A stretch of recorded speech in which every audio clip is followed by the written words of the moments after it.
እንዴ አንቺ ጠፍተሽ ነዋ። አቤል የድሮ ፍቅረኛ የሆነችውን እጮኛውን ያቺ አስመሳይ እንደሆነችና ውሸታም እንደሆነች ባወቀም ጊዜ በጥፊ መቷታል።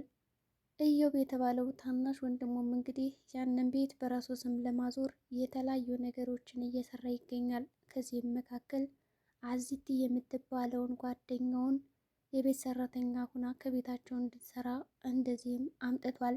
እትዬ ምንም የሚያውቁት ነገር የለም በዚህ ጉዳይ።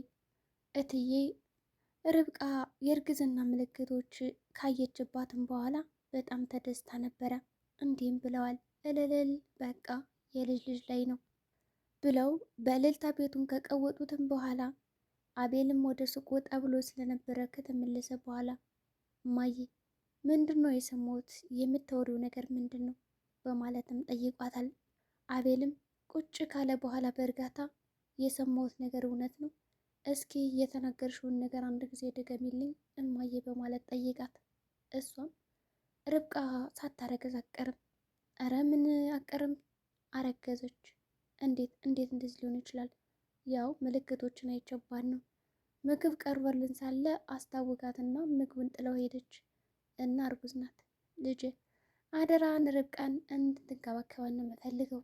ምንም እንድትቆጣት ሆነ የሆነ ነገር እንድታደርጋት አልፈልግም። ስለዚህ አደራን ይችን ልጅ ተንከባከብልኝ፣ በጣም የምወዳት ልጅ ናት በማለትም ለልጇ ታሳውቀዋለች።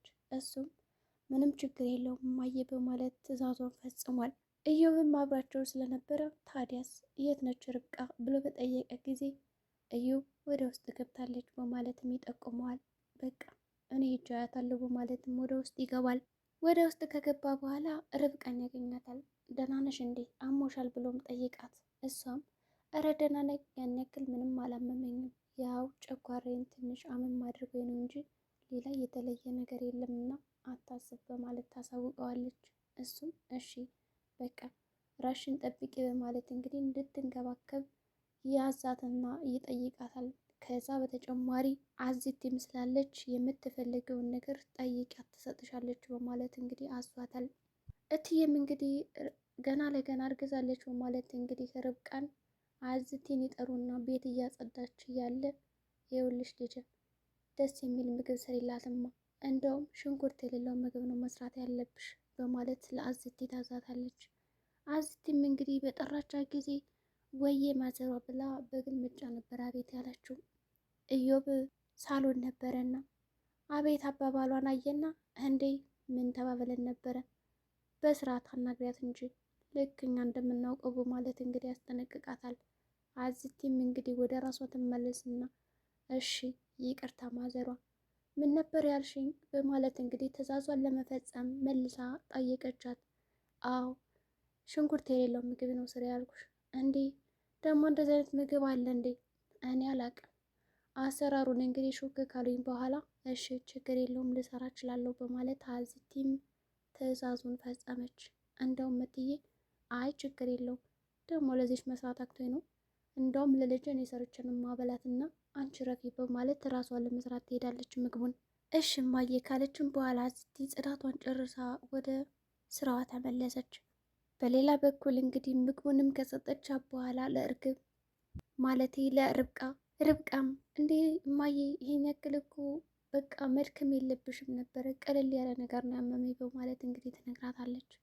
ሆኖም እንግዲህ ርብቃም ከመጣች በኋላ ወደ ሳሎን አቤል ወንድሙ ሳሎን ላይ ቁጭ ብሎ ስለነበረ እዩብን ተነስ እኔና ርብቃ የምናወራው ነገር አለ በማለት ያስነሳዋል ከቦታው። ርብቃ በሰላም ነው ያመመሽ? አሞሽ ነበር በማለትም ድጋሚ ይጠይቃታል። እሷም ደህና እንደሆነች ካሳወቀችው በኋላ በይ መጣሁ ወጣ ብዬ መሄድ አለብኝ ልና ያቺ አስመሳይ የሆነ ጓደኛውን ለማየት ይሄዳል። ከዛ ቀደም ብሎ እንግዲህ ከመሄዱና ከማግኘቱ በፊት ያ ኢዮብ የተባለ ታዲያስ ያቺ ጀለስ እንዴት ነች? ደውለላት ታውቃለህ ወይስ እንዴት ነው በማለትም ጠይቆታል።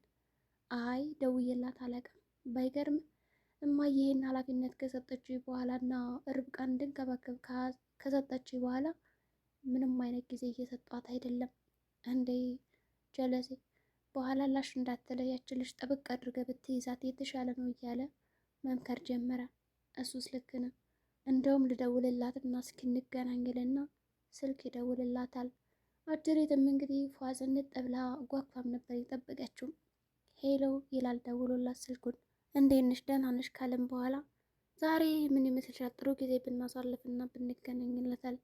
እንዴ በጣም ደስ ይለኛል፣ እኔም እንደሱ ልል ነው የመጣሁት። ታዲያስ የት እንገናኝ ይባባሉና ካፌውን ይቀጣጠራሉ። አቤልም እንግዲህ ፏዝ ዘነጥ ብሎ ነበር የወጣው። ርብቃም አየችውና ልትወጣ ነው እንዴ? ወዴት ልትሄድ ነው አለችው። እንደዛ ዘንጦ ስታዩ ወዴትም የሆነ ቦታ ደርሼ ልመጣ ነው። ለማንኛውም ካመመሽ አዝት ያለችና እሷን ጠያት፣ የምትፈልገውን ነገር ታመጣልሻለች። አልቆይም በማለት እንግዲህ ልብሱን ለባብሶና ሽቶውን ተረጫሽቶ ይወጣል ከቤት። እንግዲህ ርብቃም ከዚህ ቤት ባትወጣ ደስ ይለኛል፣ ግን ደግሞ ምንም ማድረግ አልችልም። በግድ አላስቀራ አይደለም ምን ያደርጋል። ቆይ ግን ቢያመኝስ አንተ ከወጣ በኋላ ብላም ጠየቀችው። ምናልባትም እኮ ለእኔ ያዝኑልኝና ርህራሄ አይኖሮት ቢቀር ከዛ ቀጠሮ በማለት ነበር ይህን ነገር ያለችው። ሆኖም እንግዲህ አልቀረላትም እና ሄደ። አንቺ ደግሞ እንደ ሕፃን ልጅ አድርግሻል እንዴ? ለማንኛውም ደርሼ የመጣበት መንገድ አለና ከዛ ደርሼ እመለሳለሁ ይላታል። ርብቃም እሺ ከማለት ውጭ ሌላ ምንም አይነት አማራጭ አልነበራትም እና ፈቀደችለት።